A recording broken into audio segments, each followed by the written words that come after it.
বর্তমানে যারা দাকপ উপজেলা থেকে মাছের ট্রলার যোগে খুলনা শহরে আসেন, খুলনা শহরে যে মাছের ট্রলারগুলো আসে দাকপ থেকে, এবং সেখানে যারা মাল নিয়ে আসেন বা যাদের সন্তান খুলনাতে থাকে বা আত্মীয় স্বজন খুলনাতে থাকে, আপনারা মাছ বা শাকসবজি বা চাউল ইত্যাদি কিন্তু গ্রাম থেকে শহরে আনেন।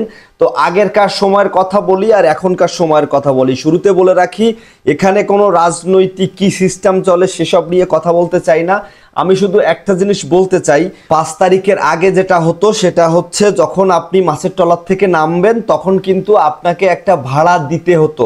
আপনি যে এসছেন সে ভাড়া তো অবশ্যই, এবং ঘাট ভাড়া না, ওখান থেকে যদি আপনার মাল থাকে সেই মালটা তারাই বহন করে আনবে। মানে যেখানে কুলিরা আছে ওখানে ওই কুলিরা কিন্তু মাল আনবে, আপনাকে আনতে দেয় না। সেটাও কিন্তু একটা খারাপ কাজ। আপনি যদি মালটা আনতে পারেন, তাও আপনি যদি আনেন সেটাও আপনাকে তাকে টাকা দিতে হবে, এবং আপনি যদি না আনেন তারা আনে তাদেরকে টাকা দিতে হবে। সেটা যদি ছোট বস্তা হয় তাও 20 টাকা বা তার পর এমনটা হয়, এবং এটা স্বাভাবিক ছিল, এটা স্বাভাবিক, হয়তো মানুষ মেনে নিচ্ছিল।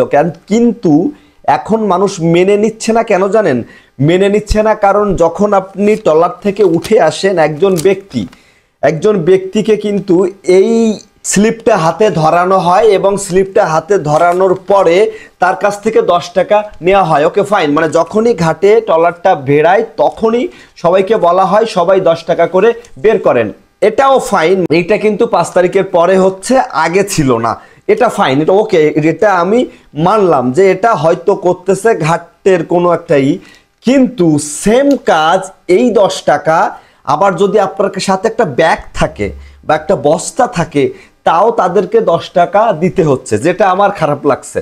আপনারা যারা এই ভোগান্তিতে আছেন তারা বা যারাই ভুগছেন তারা অবশ্যই ভিডিওটা শেয়ার করবেন। আর আমার কথায় কতটুকু যুক্তি আছে সেটা আপনার মতামতের অপেক্ষায় আমি থাকবো। কারণ আপনি এসছেন সেখানে ভাড়া, ওকে ফাইন, ঘাট থেকে নামলেন, এবার আপনার যদি কোনো জিনিস থাকে, এইখানে আমি আগেও এই বিষয় নিয়ে আরো আগে কথা বলছি যে আমার হাতে একটা ছোট বস্তা আছে 15 কেজি থেকে 20 কেজি, যেটা আমরাই উঁচু করে আনতে পারি, কিন্তু আপনি আনলেও তাদেরকে টাকা দিতে হবে, এবং তারা আনলে তো তাকে টাকা দিতে হবে। কিন্তু যদি আপনি এনে ফেলেন, আপনি আনলেন কিন্তু তাদেরকে আপনার টাকা দিতে হবে এবং জবাবদিহিতা করতে হবে।